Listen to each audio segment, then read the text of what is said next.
Okay, and I have some recipe cards here. There is a lot of recipes that the blacksmith has where he can create these different kinds of gems. So let's go over these. And what I said, this is all going to click here. Now, notice this recipe here, if it comes into focus, hopefully. Okay, this is a greater ruby stone prowess gem. Now again, notice we have like up here, that is moonstone. So this tells us for our recipe, we're going to need 2 moonstone, or rather the blacksmith is going to need that to craft this. So 2 moonstone, we're going to need 2 zultanite, and 2 ruby stone.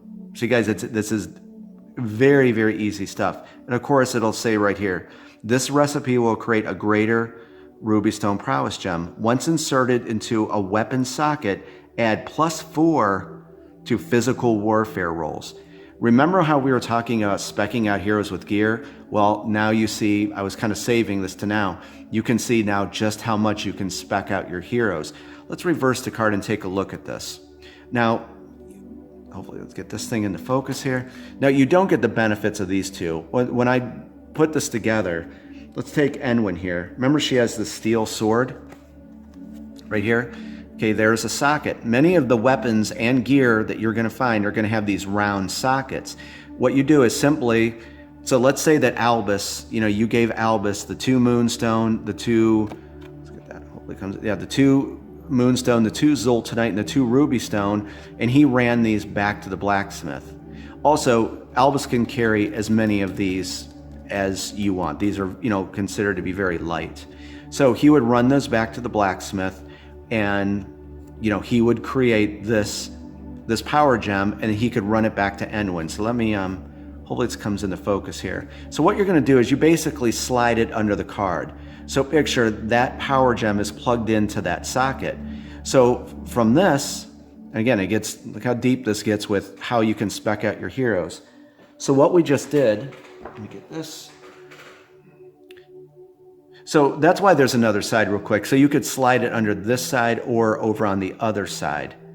So right here, so of course 1 damage, we can add +1 to warfare rolls, but now we have a greater ruby stone prowess gem where we could add a +4 to warfare rolls. So you can see these power gems can really amp up a hero's weapon, but it gets even better. Let's keep the steel sword. We're going to set this aside. Maybe Enwyn found some jade. So hopefully this comes into focus here. So there's also greater, and then there's less than. So this is a greater jade prowess gem. There's also just a jade prowess gem where it gives a +2. But just like we looked at, plus if we gave the blacksmith 2 moonstone, 2 zultanite, and 2 pieces of jade, he could create a greater jade prowess gem. And you probably already got this, right? It adds +4 to all arcane warfare rolls. So consider this.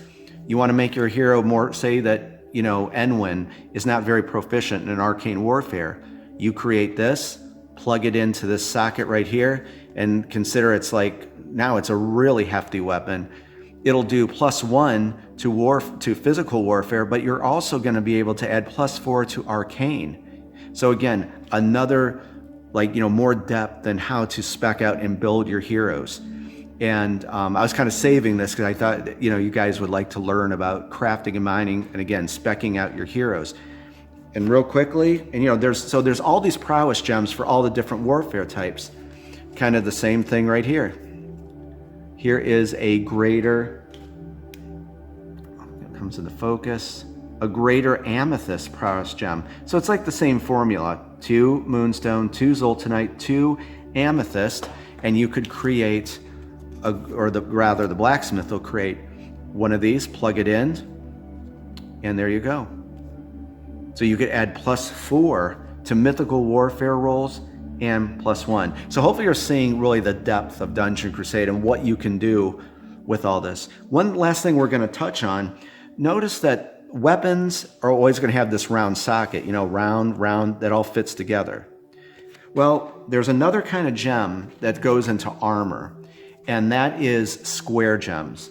And this right here is a great one. So check this out, Gem of Enrichment. So these kind of gems will go into square sockets. When I flip this over, you'll see. But let's take a look at this one. So Gem of Enrichment, this is going to take 2 moonstone, 2 zoltanite, and 1 of each of those. So 1 obsidian, 1 jade, 1 amethyst. So look at this. When you plug this into, like, say, a piece of armor that has a square socket, hopefully this comes into focus here. So when this gem is placed into a socket of a piece of armor, add +3 to these attributes: strength, agility, willpower, hide, wisdom, evade. This is a very good power gem right here. So again, when you flip it over, and I'm sorry we don't have any gear right now, if I look up in the blacksmith shop, but we'll get to that. But, you know, when you look at a piece of armor, there's going to be a square socket, you know, square and square, that goes together. So you're going to kind of slide that in. Wait, does the no, the Academy shield doesn't. But let's just say that there would be a square gem there. You kind of plug that in, and there you go. Your hero gains all those benefits to those attributes. And there's many, many other type of recipes, and I don't want to go through all this and make it longer, but there's actually a very cool gem that actually adds to your lockpicking skill. I think it's +3, so you can get +3 to lockpicking. So again, going back to Maheliak, the Barbarian, I'm sorry I don't have this. Actually, let me look here real quick, if I can find it. Oh, gem, here it is, right on top. Sorry, yep, so right here. So Gem of Finesse, 1 moonstone, 1 zoltanite, 1 ruby stone, and 1 piece of jade. Once this gem is inserted into a socket of a piece of armor, add +3 to lockpicking. And again, you're just going to kind of slide that in there, and there you go. So this would be good to give the Maheliak to get him out of that negative, if you want, or give it to another hero like Palum, and she'll be very adept at lockpicking. Okay, so there you go. That is some recipes and really a crash course in the mining and crafting system, and I hope that you like that. I wanted to go in depth since we're talking about this, so we're going to move on to our next action a hero can do in the hero phase.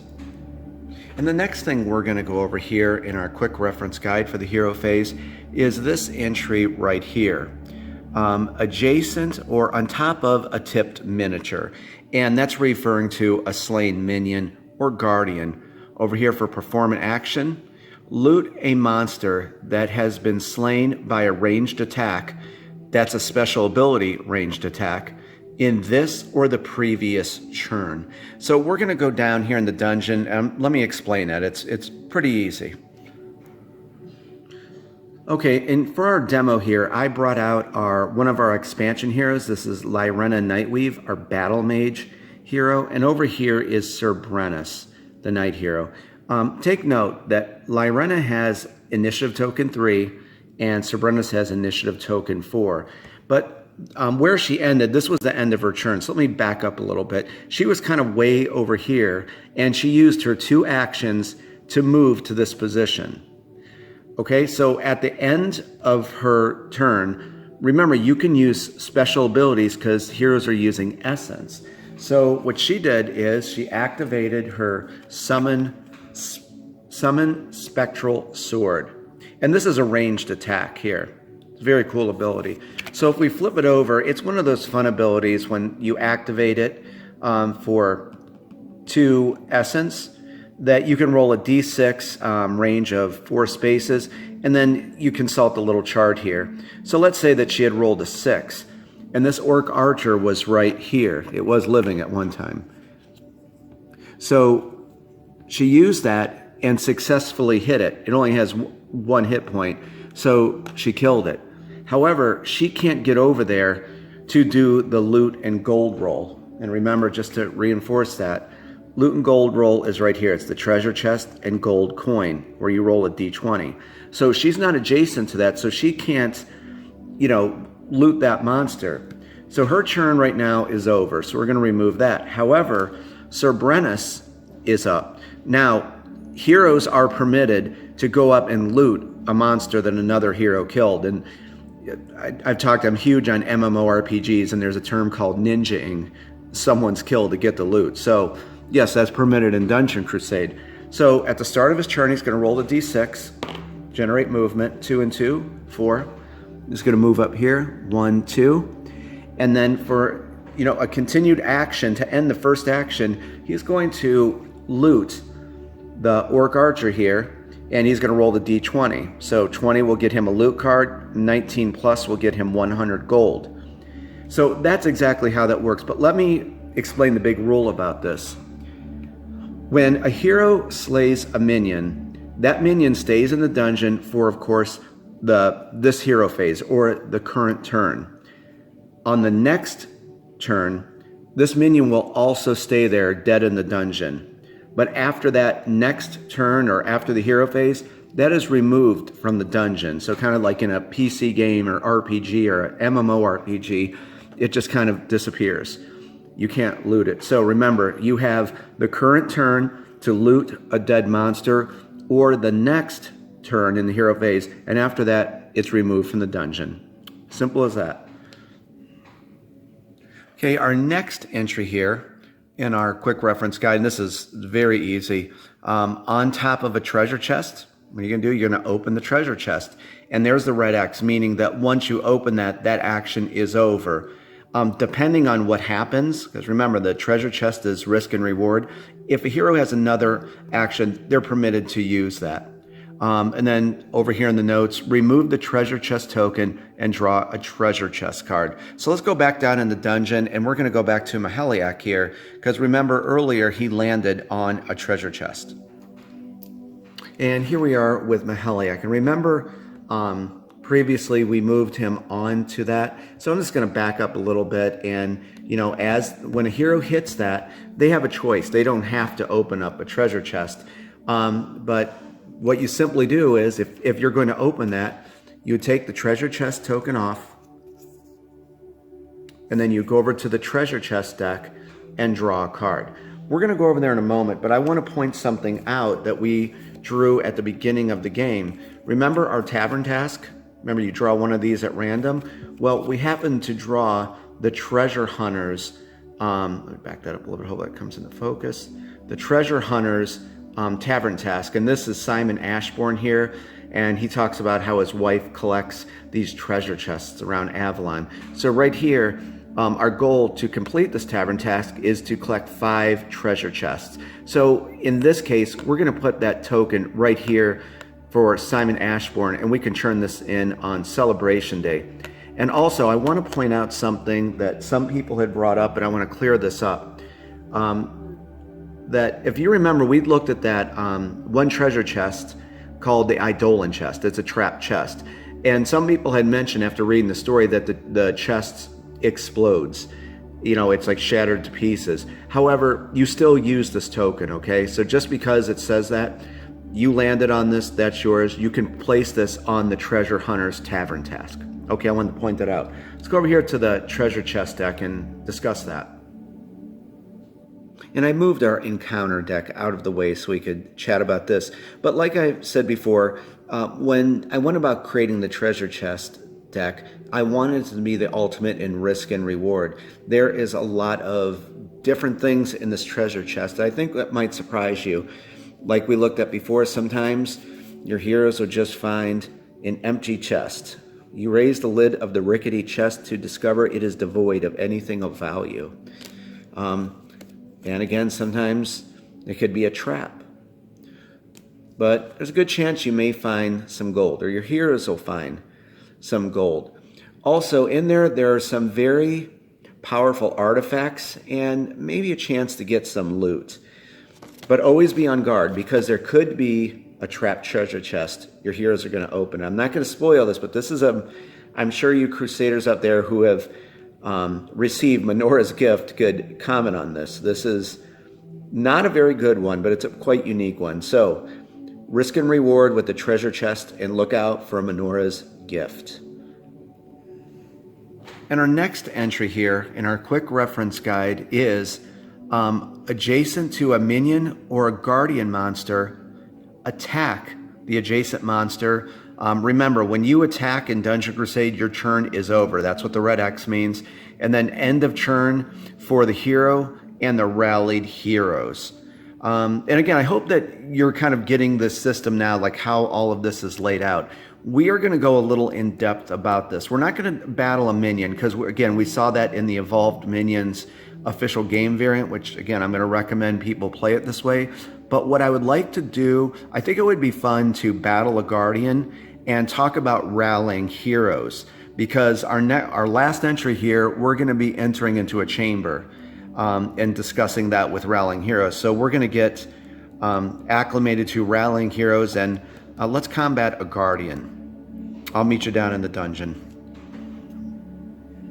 Okay, this is going to be one awesome battle, and these are the kind of battles I really look forward to. I think you're really going to enjoy this, and you're definitely going to learn a great deal about the game in combating champion monsters and Guardians. Okay, so let's start at square one here. This, of course, is our Guardian Banevik. These are like the boss monsters of the dungeon. Please know, when you combat a Guardian monster and a champion, remember the 3 warfare types. Well, with the minions, evolved minions, remember they only pick one of those 3 because they're not versed at using all 3. However, with champion monsters and these Guardians, they use all 3. So we're going to discuss rallying here and definitely some strategies. So I talked before about having this Guardian hunting party. And what that is, and here's a good strategy tip. Here we can see that Banevik is versed in physical warfare, mythical, and chaos. And this kind of goes with that thinking man's dungeon crawl game. You just can't send any hero out to attack these Guardians. You really have to find a group of heroes who are very proficient at these to be successful at taking Guardians down. So for my Guardian hunting party, and some strategy that you may want to use, we have Cerbrenus, who is very proficient with physical warfare. We have Maheliak, who is very proficient in chaos warfare, and our rogue, Palum, who is very proficient in mythical warfare. Notice all of that. So they're going to have a really good chance at taking Banevik down. Also, we brought out our Bard hero from the expansion, Matari, for support. And we have Enwin, who's going to come in and try to do some last-minute damage here. This is going to be an awesome battle. So let me teach you about rallying heroes. Now, you know, usually the initiative tokens would be on their hero cards, but for this demo, I wanted to put them in the dungeon, and I think it'll just help everything click a lot better. So Matari has initiative token 1. We're going to activate her in a moment. Over here, Cerbrenus has initiative token 2. Palum has initiative token 3, although you can't see it because of the door, but that's 3. Maheliak has initiative token 4. It's hidden by Matari. And finally, Enwin has initiative token 5. So what happens is, we're going to, first of all, we're going to do this very slow. We're going to activate Matari first. We're going to generate some movement with our D6, roll up here. 3, plenty of movement. Now we're going to use her one ability we used before, Enchanting Him, and we're going to buff all these heroes when they go to attack Banevik. So 3, and her base movement is, I believe it is 3. 1, 2, 3. We're going to stop right there. So her turn is done. She's not going to rally any heroes, but we're going to activate Enchanting Him right now. And here we have Enchanting Him again. And if you watched that one video, you know exactly what this is. I'm going to pay the 3 essence to activate this. And when she activates this, you know, there's this Enchanting Him playing in this 4 square radius where she is. And what that's going to do is that all warfare rolls the heroes make during this hero phase gain +2. And then Enchanting Him has a radius of 4 spaces around the bard when activated. So this is perfect because all these heroes who are about to gang up on Banevik are going to have +2 added to their warfare values. Okay, our Guardian hunting party is going to start moving into position now. Initiative token 2 is up here with Cerbrenus. So we're going to roll for movement. 2, 1, 2, 3, and 4. However, remember, we're going to spend some essence, and I'm doing this to remind you. I want to get him into position over here 2 spaces. So back here, I'm going to take his hero card, and I'm going to spend or burn 2 essence to gain 2 movement. I paid that. I paid 2 essence, 2 move, 1, 2. Now, this is important to remember. Rallying heroes. So Sir Brennus is here, and of course he's about to fight Bainvik, but we're going to flip over his initiative token, and it's rally. He is going to rally. He can rally up to 2 other heroes to join the fight. So he's calling out to his comrades to come join the fight. When you rally other heroes, whether it's 1 or 2, you simply just pay down here 1 essence. We're going to pay that. Then you have to go in succession. So over here, so the battle is not going to start yet. He's calling out to his heroes, and so this all happens within seconds. How we're playing this out. Palum has initiative token 3. She's being rallied. We're going to generate movement with our D6. 5. She has a base movement of 4. So 1, 2, 3, 4, 5. Also, make note of something. Notice how Bainvik is kind of over into this square too. He's kind of like, his miniature is going over to this square and this square also. Those are legal places to attack. You don't have to go all right in there. If that miniature is in that square, that's a legal attack. You can attack from there. Okay? So we have, Sir Brennus right here. We have Palum right here. Finally, we're going to have, he's rallied Maheliak here. Initiative token 4. He is being rallied. So he is going to generate his movement. It's not going to need much. 5. 1, 2, 3. Our heroes are in position now to attack Bainvik. We're going to move over here and we're going to declare our weapons, how we're going to attack. Now, of course, I'm taking the time. This is going slow, but when you play, it goes much more quicker. We're still going to activate Enwin here, but it's going to be after we attack Bainvik with our heroes. Okay, so let's declare what weapons we're going to use to attack Bainvik now. Before we declare what weapons our heroes are going to attack with, and quickly remember our phase 1, phase 2, and phase 3 battle tokens. Notice here on the combat chart, and this is on the Dungeon UI board, we have phase 1, phase 2, and phase 3. In evolved minions, how we combat them, this is not used. This is only used for combating champion monsters, who reside in the chambers of the dungeon, and guardians. Okay, so we have to discuss a few different methods how to shuffle these warfare tokens. Because remember, champion monsters and guardians here, like Bainvik, they are versed in 3 of the 6 warfare types. And here they are right here with the warfare dice. So there's a few different ways to shuffle these and a few different methods what to use. So I'd like to go over this with you. And in case you don't know, we have a Dungeon Crusade combat app, and I worked with the amazing Ed Farias, and we worked on this together. So if you've not heard about this or seen it, I think you're in for a treat. And you can go download this from the Apple Store, the Android Store. It's out there, and I'll make sure I check the links in the description. So let's talk about what we have to do when we're combating a guardian. As we discussed, here are the 3 warfare types that Bainvik is versed in. Okay, the first method here is just to use the combat chart on the Dungeon UI board. I'm going to set the warfare dice over here for a moment. And quite simply, it's like this. You could use this method. You're going to take these, flip them over. And what this does is, some people ask this, why not just go right down the list there? Because this right here gives the monster, the guardian, or monster, and the heroes an even playfield. So no one has really an advantage. And you quite simply shuffle them and put 1 on phase 1, 1 in phase 2, and 1 in phase 3. Of course, this would go much, much quicker, but I'm taking the time to explain all this to you.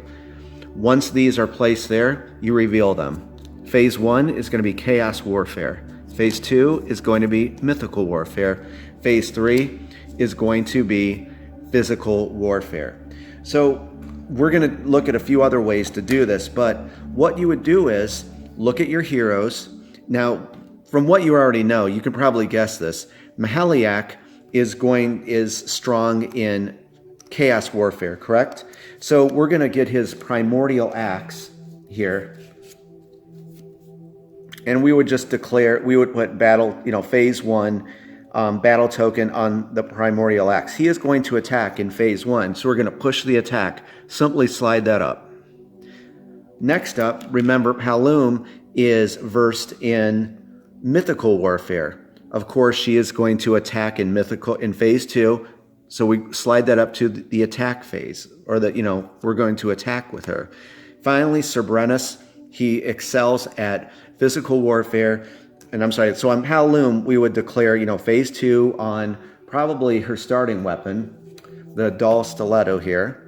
So we're going to declare that she's going to attack in phase 2. So that would go on there. Then finally for Cerbrenus, he has his worn longsword, and of course he's going to attack, and we're going to slide that up. We're going to place the battle token phase 3 on the worn longsword. Hopefully that's pretty easy to understand how all of that works there. And also, before I go on and show you the other methods, some people had asked, until they get more acclimated to the game, well, why is there a defense side? You're going to discover that a lot of the monsters and creatures have some special abilities where they're going to force a hero to defend. Also, notice how we have 3 heroes. The maximum heroes you can rally are 3 heroes. Let's say there's only 2 heroes. You always have to have heroes attack or defend in a phase. You can't just, since we have 3, we can't have just 2 attack and then have 1 sit out. So since there's 3, each hero has to participate. Also, say it'd be very bad luck. Let's say that there's only 1 hero and they only have 2 weapons equipped. Remember, left and right hand. Well, they can attack in, say, maybe phase 1 and phase 2. They're out of weapons, they're out of hands, right? They're going to have to defend. You would put this on their hero card for phase 3. And hopefully this makes sense when talking about evolved minions. But again, with champions and guardians, they are very powerful and they use all 3 warfare types. And I hope you can see it changes the battle up from evolved minions to something like this, where it's more appropriate. They're more tough, they're more skilled, so they use all the warfare. Let me show you another system, and then we're going to go over to our app and show you how you can shuffle these up. Okay, and say you don't want to use the combat chart. You don't have to do that. You could just use like your table. And again, I have the 3 warfare types. So all you're going to do, shuffle them, or even you could do what I did. It's like cup them in your hand like this and just go right across. So 1, 2, 3. And then you would see, how the battle's going to play out. So just like you saw with defend and attack, looking at Bane Vix, you do the same thing. So Mahaliak would attack in phase 1, Halum would attack in phase 2 because that's mythical, and then Cerbrenus would attack in phase 3. So you can just imagine that chart there. It's not really a big deal, and I think a lot of players just play it that way. So again, if you're just going to do this, for a quick way to do it, okay, we have Banevik is proficient in those 3 warfare types. Take these, shuffle in your hand, and just throw them down. Simple. And then, attack, and defend. If it was like a hero with 2 weapons in each hand and they're going to defend, they're going to put this on their hero card.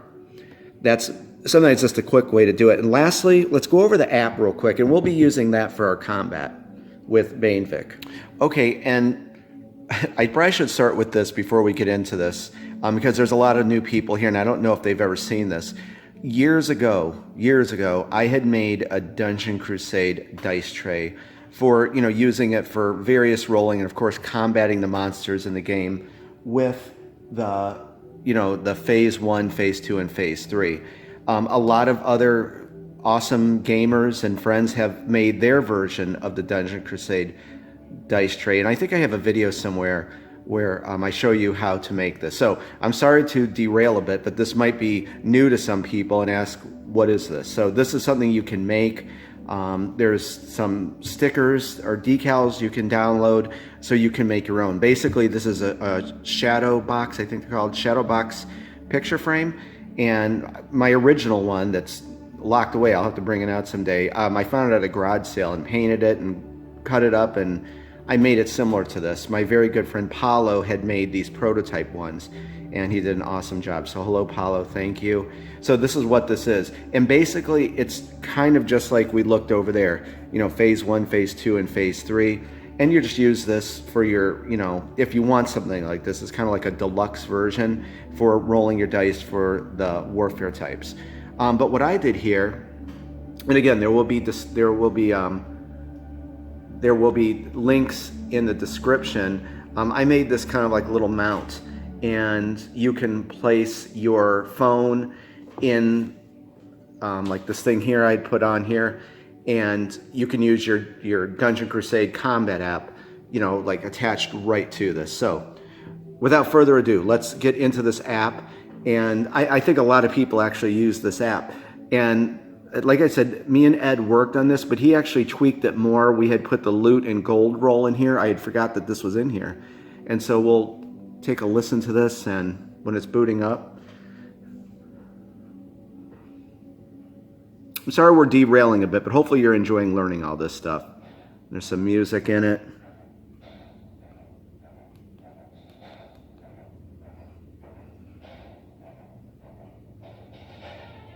Okay, so let's get on with this.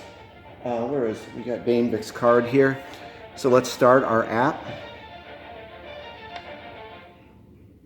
And quite simply, and also there's a dice rolling in this too. Also, let me point something out. You do not need this to play Dungeon Crusade. I don't want to mislead people. This is just, it enhances it and takes care of the warfare tokens, and it'll actually roll the dice, and it will do the loot and gold roll. So it's just automates everything if you want to, you know, incorporate this into your session, and it works very, very well. So quite simply, and we're just probably going to use this from here on out, especially when we do our champion monster demo, when our heroes are going to go into a chamber. So quite simply, you can see there is the warfare types on top. Let me get my handy pointer pen. But just like we looked at the tokens, it's just, there's all the warfare types. Here's that combat chart. And quite simply, what we're going to do is we're going to look at, you know, Bainvik here is proficient in physical, mythical, and chaos warfare. So we're going to select those. There. And if you mistake one, if you choose one, you could always just put it back. And then simply you randomize it. Okay, so if you can see it, it's just like it was. And there's the dice. If you know, I like to roll dice, but there's an automated thing up here if you want to use the dice to roll. So again, Ed, awesome work, thank you. So just like we discussed before, we're gonna set how we're going to attack. I'm gonna use this now, and then we'll back up and I'll show you what we're gonna do. But I had already said it with the other one. So for phase 1, Sir Brennus is going to go on the attack. That's how you do that. And then, you know, and of course I'd put battle token 1 on his worn longsword. And then for phase 2, that's going to be Palum there. We're going to attack. And she'll use that dull stiletto. I'd put phase 2 battle token on that. And then finally, of course, Maheliak is going to attack at phase 3 with Chaos. Whoops. See, there you go. So say if you mess up, there, all you do is that, it'll go. So he is going to declare his primordial axe, going to attack with, and I'm going to put battle token 3 on that. Now, what you could do is, we're going to back this up, but if you want to have the app roll for you, all you do is click roll. And then you would compare those values on top with what Bainvik has. But we'll back this up and we're going to really roll the dice so you can see this, okay? So we can reset everything. Okay, and I'm going to back the camera up and then we'll do the real combat here. And again, I'm sorry that this was a little drawn out, but I wanted to show you the 3 different methods that you could use. You could use the combat chart and the dungeon UI, or just use your table. You know, I just shuffle them up and put them down real quick. Or you can use this nifty app and like a dice tray or something with that. So give me a moment. I'm going to back the camera up and let's battle Banevic.